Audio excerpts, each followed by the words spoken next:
Во новата година, земјава влезе и со нова уредба за давачките за увоз на возила.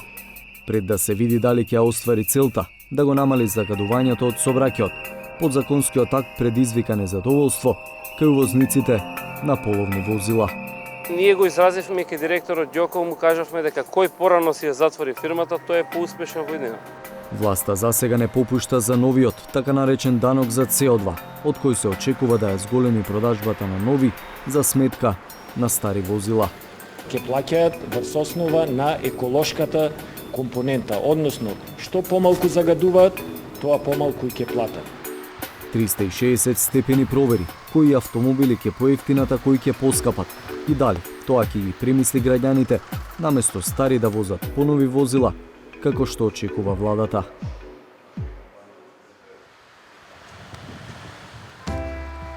Петнаесет години, толку е просечната старост на користените возила што се увезуваат во Македонија, а нивниот број воопшто не е мал. Според податоците од Царинската управа, во изминатите 5 години се увезени околу 150.000 половни возила. Во најголем дел, овие автомобили се со Евро 4 еколошки стандард, кој Европската Унија полека го истиснува за сметка на повисокиот Евро 6 стандард за емисија на штетни гасови. Македонија интензивно последните 4-5 години станува, да кажеме, место каде што најмногу се увезуваат и се носат такви возила кои што навистина се со повисока старосна граница и соодветно на тоа и со поголема искористеност и се веќе донесени на работ на нивната животна старост. Секое возило во даден период има свој век на траење. Анастас Маженковски е директор за акцизи во Царинската управа. Тој е еден од авторите на новата пресметка, по која од 1 јануари почнаа да се царинат увезените возила во државата.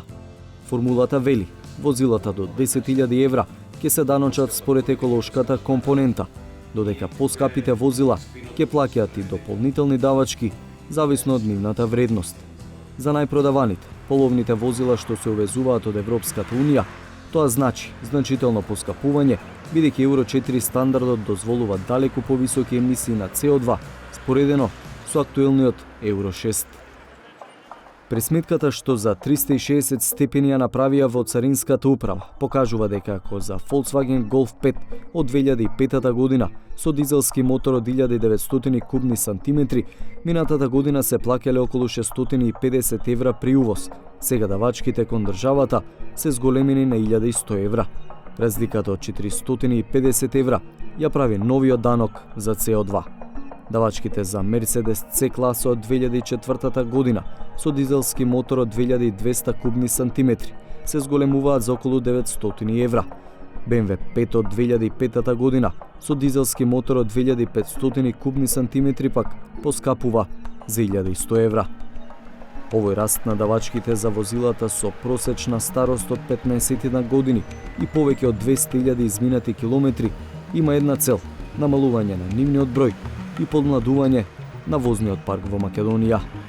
За сметка на значителното поскапување на постарите, од царина вела дека благо ќе поевтинат дел од поновите половни возила со Евро 5 и Евро 6 еколошки стандарди.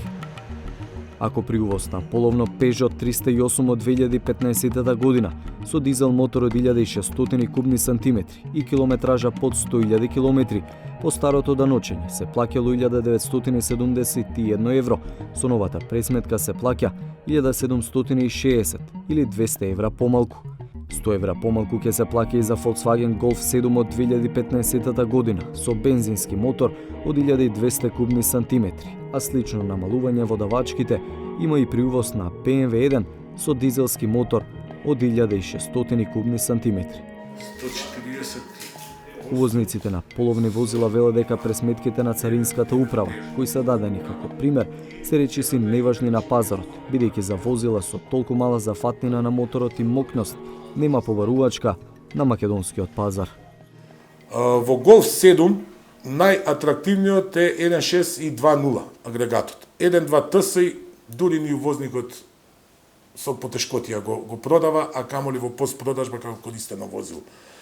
BMW 114 дизел со триклипен дизел мотор Ја не знам дали има ново продадено во Македонија, а како половно нема сигурно увезено ниједно. Увозниците се уште не го чувствуваат ударот од новата давачка, но очекуваат проблеми кога ќе ги продадат возилата увезени пред нова година. Продажбата овој месец е супер. Зошто? Зашто луѓето знаат дека веќе со новиот увоз ќе имаат поскапи цени. И се купуваат. Значи, ние не можеме да кажеме дека овој месец трпиме загуба. Него овој месец не увезуваме. Немаме прилив. А кај нас ќе се одрази тоа после 2 до 3 месеца. Кога веќе постоечкиот лагер ќе биде продаден. Според трговците на половни возила, нивниот увоз од 1 јануари е намален за околу 90%. Причината, велат, е тоа што не гледаат исплатливост во трговија со досега најпопуларните модели. А за власта токму тоа беше една од целите на новата уредба. Тенденцијата на увоз на стари возила се запира со зголемување на прагот на давачки кои што треба одредено возило да го има. Зборуваме за возила кои што имаат многу високи емисии на CO2. Возила кои што имаат над 220 емисии на CO2, со одветно на формулата и износите на CO2 имаат навистина нешто повисоки давачки кои што фактички треба да влијаат на дестимулирање на граѓаните да ги истите набавуваат. Но, дали ако возачите избегаат од старите увозни возила ќе имаат висока стимулација да купуваат нови возила?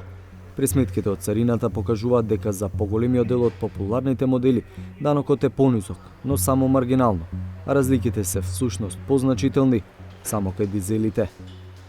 За Шкода Фабија со најмалиот бензински мотор од 1000 кубни сантиметри, увозникот од 1 јануари ќе плаќа 76 евра помалку. Citroen C3 бензин од 1200 кубни сантиметри ќе се увезува за само 260 евра поевтино отколку лани, а за Volkswagen Golf 1.6 дизел и Passat 2.0 дизел давачките се намалуваат за опипливи 750 евра. Од друга страна, на пример, давачката за Kia Sportage бензин од 1600 кубни сантиметри расте за 230 евра, додека кај луксузните модели, како BMW X3 од 3000 кубни сантиметри, данокот расте за 1900 евра. Сумирано, најголеми намалувања ќе има кај нелуксузните возила со дизел мотори. Незначително ќе се намали данокот за нови возила со мали бензински мотори, а најмногу ќе поскапат луксузните автомобили со мокни агрегати.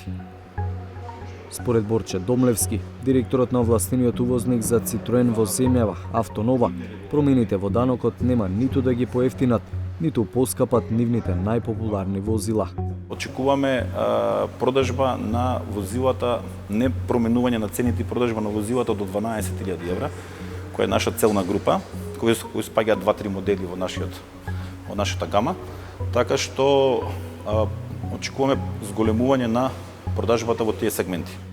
Сепак, колку и да звучи апсурдно, најголемото зголемување на давачките ќе се случи кај хибридните возила со бензински мотори. Кај Toyota, за хибридна Corolla ќе има зголемени трошоци при увоз за речиси 800 евра, а хибридниот модел CR-V на Honda ќе чини дополнителни 5000 евра при увоз.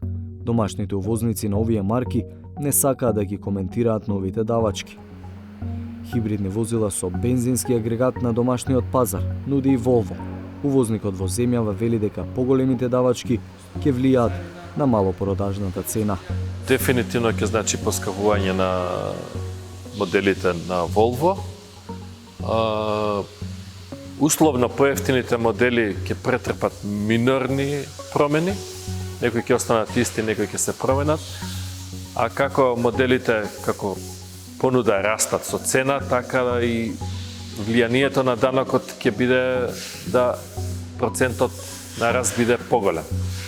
Така да од некои ситни зголемувања можеме веќе кај поскапите модели да стигнат и до неколку илјади евра. Увозниците на нови возила за сега немаат изградено заеднички став за новите давачки. Трговците со половни возила веќе бараат измени на формулата за пресметка на данокот на CO2, која ќе биде одраз на домашните услови и куповната моќ. Каква и да биде судбината на новата давачка, бројките го кажуваат своето. Значително поскапуваат постарите дизелаши, новите луксузни и хибридни возила со бензински мотор. Значително поевтинуваат само новите возила со дизел мотори, додека козметички или невидливи ќе бидат промените на цените на најчесто купуваните бензинци до 15.000 евра.